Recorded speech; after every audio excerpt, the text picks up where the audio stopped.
વર્ષથી પાલેજમાં જૂના અને જાણીતા computer, laptop, CCTV camera service, printer repairing તેમજ નવા અને જૂના કોમ્પ્યુટર લે વેચ કરનાર. એડમિશન ફોર્મ તેમજ તમામ સરકારી ફોર્મ ઓનલાઈન ભરી આપવામાં આવશે. ભરૂચથી ભરૂચના ઝઘડિયા તાલુકાના વલી કોલિયાપાડાથી વણખોટા પાડા સુધીના બની રહેલા નવનિર્મિત માર્ગમાંનું સાંસદે કર્યું નિરીક્ષણ. ભરૂચ જિલ્લાના ઝઘડિયા તાલુકાના વલી ગામથી કોલિયાપાડા, વણખોટા પાડા એમ ઝઘડિયા અને નેત્રંગ તાલુકાને જોડતા માર્ગનું કામ ચાલી રહ્યું છે. જે માર્ગનું ભરૂચના સાંસદ મનસુખ વસાવાએ સ્થળ નિરીક્ષણ કર્યું હતું. તેઓએ માર્ગ પર પ્રથમ લેયરમાં હલકી ગુણવત્તાનું કામ થતું હોવાના ગંભીર આક્ષેપ કર્યા હતા. જે રીતે મેટલિંગનો ઉપયોગ થવો જોઈએ તે થતો નથી. તેઓએ જણાવ્યું હતું કે માર્ગમાં પાયાનું કામ જો નબળું હોય તો રોડ લાંબો સમય ટકવાનો નથી. વધુમાં સાંસદે જણાવતા કહ્યું હતું કે રોડમાં પાયાનું કામ નબળું થતું હોવાથી રોડ તૂટી જતાની સંભાવના રહેલી છે. સાંસદ દ્વારા કોન્ટ્રાક્ટર તેમજ ડેપ્યુટી એન્જિનિયર નાઓને સ્થળ પર બોલાવી કેટલાક સૂચનો કર્યા હતા. ત્યારબાદ ઇજનેર દ્વારા કામનું નિરીક્ષણ કરવામાં આવ્યું હતું. ઇજનેર દ્વારા જણાવવામાં આવ્યું હતું કે આ માર્ગના કામમાં જે પણ ખામી હશે તે સુધારી લેવામાં આવશે. 15 વર્ષથી આ રસ્તો બને એના માટે મારા સતત પ્રયત્ન કર્યા અને એમાં વચ્ચે હિલ કટિંગ 2 જગ્યાએ કરવાનું હતું. તે સમય પર એ હિલ કટિંગ પણ ગુજરાત પેટર્નમાંથી મોટી રકમ આપીને મેં મંજૂર કરાવ્યો. ત્યાર પછી રસ્તો હિલ કટિંગ કરીને ડામર રોડ મંજૂર છે 2 પાર્ટમાં. અહીંયા વલાથી ને કોલિયાપાડા સુધી એ ઝઘડિયા તાલુકાનો અને ત્યાર પછીનો બીજો પાર્ટ છે બીજા કોન્ટ્રાક્ટરનો, એ કોલિયાપાડાથી વણખોટા પાડા સુધીનો. આ જે રસ્તો છે આ વિસ્તાર માટે એક આશીર્વાદ રૂપ છે. અંદરના ગામોનો આ રસ્તો બનવાથી જબરજસ્ત મોટો એનો ફાયદો થવાનો છે. આશીર્વાદ રૂપ આ કાર્ય થઈ રહ્યું છે. પરંતુ આ રસ્તાની કામગીરી ચાલુ હતી. કેટલાક લોકોએ છેલ્લા 3 દિવસથી મને ફોનથી વાત કરતા હતા કે સાહેબ રસ્તો તમે મંજૂર કરાયો, બહુ સારી વાત છે, પણ રસ્તાનું કામ બહુ નબળું થાય છે. અને આજે યોગાને યોગ મારી નેત્રંગમાં મિટિંગ હતી તો કેટલાક લોકોએ આ વિસ્તારમાં કીધું કે સાહેબ તમે જુઓ. તો આ વિસ્તારના જે બાંધકામ સમિતિના ચેરમેન છે ભરૂચ જિલ્લાના રાયસિંગભાઈ વસાવા, એની સાથે અમે નક્કી કર્યું કે ચાલો આપણે સ્થળ પર જોવા જઈએ.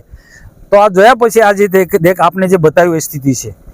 બિલકુલ પ્રથમ કક્ષાનું કામ પ્રથમ લેયર થાય છે, મેટેલિંગ ડામર સપાટીવાળો. તો એમાં બિલકુલ મટીરિયલ ગણાય છે આપણાથી કે આ ગણી શકાય એ રીતના. એટલે મેટલ જ બિલકુલ ઓછા વાપર્યા છે. એટલા અધિકારીઓ ઇજનેરો એમનો બચાવ જે બી કરતા હશે તે, પણ અહીંયા પ્રત્યક્ષ દેખાય છે કે આ એક લેયરની અંદર આટલું નબળું કામ છે. તો પછી ઉપર પછી બીજો ત્રીજો લેયર લે છે એ પછી એ રસ્તો વર્ષ કે 2 વર્ષ જ ચાલવાનો છે, પછી તૂટી જ જવાનો. આ જે રસ્તાઓ તૂટી જાય છે એનું જે પાયાનું કામ નબળું થાય છે એ મેઇન કારણ છે. એટલે હું તો આ રસ્તા પૂરતું નહીં, ભરૂચ જિલ્લામાં કે નર્મદા જિલ્લામાં જે પણ આવા રસ્તા ચાલતા હોય, સ્ટેટના રસ્તા હોય કે જિલ્લા પંચાયતના, એ મેટલ સારા વપરાવા જોઈએ. એને જે સરકારની જે એસ્ટિમેટ છે એ પ્રકારે થવું જોઈએ. અને અહીંયા હું 2-2.5 કલાકથી હું રોકાયો છું. અહીંના ડેપ્યુટી એન્જિનિયર, એના આખી ટીમને, કોન્ટ્રાક્ટર અને અહીંના આસપાસના આગેવાનો પણ અહીંયા બધા ઉપસ્થિત છે. તો મારે એક અપીલ છે કે બધા જ લોકોને કે ભાઈ એક આદિવાસી વિસ્તાર છે, આદિવાસીઓને એક આપણે અનેક પ્રકારની સુવિધા આપવા માંગે છે. તો કમસે કમ પેલો એક રોડ જે છે એ રોડ તો સારો બનવો જોઈએ. તો આ રસ્તો સારો બને એના માટે મેં વિઝિટ લીધી છે. અને જિલ્લાની અંદર જે પણ આવા કોઈક રસ્તા ચાલતા હોય, બધા જ રસ્તાની ક્વોલિટી સારી હોવી જોઈએ. દેશના પ્રધાનમંત્રી નરેન્દ્રભાઈ મોદી સાહેબ, ગુજરાતના માનનીય મુખ્યમંત્રી ભૂપેન્દ્રભાઈ પટેલ સાહેબ સરકારના પારદર્શક વહી માટે ખૂબ સારી વાતો કરે છે. તો એને ફોલો કરવાની અમારી જવાબદારી છે. ને એ જવાબદારીના ભાગરૂપે આજે અમે બાંધકામ સમિતિના ચેરમેન રાયસિંગભાઈ સાથે અમે આવ્યા છે. તો અમે અપેક્ષા રાખીએ છીએ અને લોકોમાં પણ જાગૃતિ આવી છે. આજે લોકો આદિવાસી વિસ્તાર હોય કે કોઈ પણ હોય, આજે બિલકુલ જાગૃતિ આવી છે. આ રસ્તાની નબળાઈ છે એ લોકો મને ફોનથી વાત કરતા હતા અને કેટલીક જે વાતો કરી છે તો મારાથી કહેવાયું નહીં. જે રાજકીય નેતા માટે ટીકા ટિપ્પણી કરી છે કે આ વિસ્તારના રાજકીય નેતાઓ શું કરે છે, આટલું નબળું કામ થાય છે. તો આ અમારા બધા જ માટે બહુ શરમજનક બાબત છે. તો કામ તો સારું થવું જોઈએ એ જ મારી અપેક્ષા છે. કોન્ટ્રાક્ટર જોડે કોઈ વાત થઈ છે? કોન્ટ્રાક્ટર પણ અહીંયા છે, કોન્ટ્રાક્ટરને પણ કીધું, ડીએને પણ કીધું.